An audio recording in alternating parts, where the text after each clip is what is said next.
Hi అండి, అందరికీ నమస్తే. Welcome back to our channel.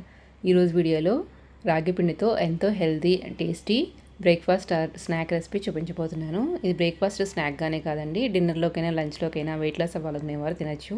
ఎన్నో ఆరోగ్య ప్రయోజనాలు ఉన్న ఈ రాగి రొట్టె ఎవరైనా చాలా ఈజీగా ప్రిపేర్ చేసుకోవచ్చు. ఇంకా ఆలస్యం చేయకుండా ఎలా తయారు చేసుకోవాలో చూసిద్దాం. ముందుగా ఈ రొట్టె తయారు చేసుకోవడం కోసం ఒక బౌల్ తీసుకొని దానిలో 1 కప్పు రాగి పిండి వేసుకోవాలి. నెక్స్ట్ దీనిలోనే 1 లేదా 2 టేబుల్ స్పూన్ల శనగపిండి వేసుకోవాలి. ఇది వేసుకోవడం వల్ల టేస్ట్ ఇంకా బాగుంటుంది. అలాగే 1 గంట నానబెట్టుకున్న పెసరపప్పుని ఒక 2 టేబుల్ స్పూన్లు వేసుకుంటున్నాను. మీరు పెసరపప్పు బదులు పచ్చెనపప్పు అయినా వేసుకోవచ్చు. నెక్స్ట్ దీనిలో మీకు నచ్చిన వెజిటబుల్స్ని ఇలా సన్నగా కట్ చేసుకుని వేసుకోవచ్చు. ఇక్కడ నేను తరిగిన క్యారెట్, అలాగే తరిగిన సొరకాయ, ఇంకా ఉల్లికాడలు వేసుకుంటున్నాను. అలాగే చిన్నగా కట్ చేసుకున్న కరివేపాకు కూడా వేసుకుంటున్నాను. నెక్స్ట్ ఒక 2 పచ్చిమిర్చిని ఇలా సన్న ముక్కలుగా కట్ చేసుకుని వేసుకోవాలి. ఇంకా ఒక పావు కప్పు కట్ చేసుకున్న కొత్తిమీర, అలాగే ఒక ఉల్లిపాయను సన్న ముక్కలుగా కట్ చేసుకొని వేసుకోవాలి. వేయించుకున్న పల్లీలను ఇలా చిన్న చిన్న ముక్కలుగా క్రష్ చేసుకొని వేసుకోవాలి. అలాగే 1 టీ స్పూన్ కారము, రుచికి సరిపడినంత సాల్ట్ వేసుకొని 1 టీ స్పూను నువ్వులు కూడా వేసుకుంటున్నాను. ఇవన్నీ కలిసేలా ఒకసారి బాగా మిక్స్ చేసుకోవాలి.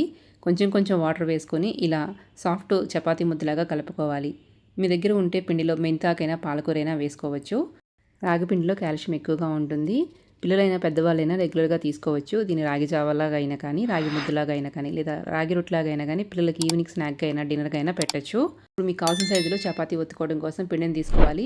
ఇప్పుడు ఒక ప్లేట్ కానీ పీట కానీ తీసుకొని దాని మీద ఒక క్లాత్ని తడుపుకొని వేసుకోవాలి. ఇప్పుడు ఈ పిండి ముద్దను పెట్టుకొని పల్చగా ఒత్తుకోవాలి. ఫస్ట్ టైం చేసే వాళ్ళైనా ఈజీగా చేసుకోవచ్చు. ఇలా తడి క్లాత్ మీద వేసుకుంటే చాలా పల్చగా వస్తుంది. మీరు క్లాత్ మీద చేసుకోవటం వల్ల వేసుకునేటప్పుడు విరిగిపోకుండా డైరెక్ట్గా మనము ప్యాన్ మీద వేసేసుకోవచ్చు. ఇలా పలచగా చేసుకున్న తర్వాత ఇప్పుడు స్టవ్ మీద ఒక మందపాటి ప్యాన్ కానీ కడాయి కానీ పెట్టుకొని దానికి కొంచెం నెయ్యి లేదా ఆయిల్ అప్లై చేసుకోవాలి. ఇలా ప్యాన్ అంతా ఒకసారి నెయ్యి స్ప్రెడ్ చేసుకొని డైరెక్ట్ మనం చేసుకున్న క్లాత్తోనే రొట్టెని ఈ ప్యాన్లోకి ట్రాన్స్ఫర్ చేసుకోవచ్చు. విరిగిపోకుండా అతుక్కోకుండా వస్తుంది. ఇలా రాగి రొట్టెని ప్యాన్లోకి వేసుకున్న తర్వాత మూత పెట్టుకొని సిమ్లో కాల్చుకోవాలి. మనం పచ్చి వెజిటేబుల్స్ వేసుకున్నాం కాబట్టి దీన్ని నిదానంగానే కుక్ చేసుకోవాలి. ఇలా మూత పెట్టుకొని ఒక 5 మినిట్స్ కుక్ చేసుకున్న తర్వాత రెండో వైపు కూడా టర్న్ చేసుకొని కొంచెం ఆయిల్ అప్లై చేసుకొని ఒక 5 మినిట్స్ కుక్ చేసుకుంటే సరిపోతుంది. రెండో వైపు కూడా కాల్చుకున్న తర్వాత దీన్ని వేడివేడిగా టమాటా చట్నీతో కానీ లేదా మీకు నచ్చిన ఏదైనా చట్నీతో కాంబినేషన్గా తినచ్చు.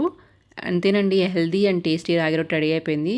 ఒకసారి మీరు కూడా తప్పకుండా ట్రై చేయండి. మీకు ఈ వీడియో నచ్చినట్టయితే లైక్ చేయండి. ఇలాంటి మరిన్ని రెసిపీ అప్డేట్స్ నోటిఫికేషన్ కోసం మన ఛానల్ని సబ్స్క్రైబ్ చేసుకోండి. మీ ఫ్రెండ్స్కి కూడా షేర్ చేయండి. Thank you for watching.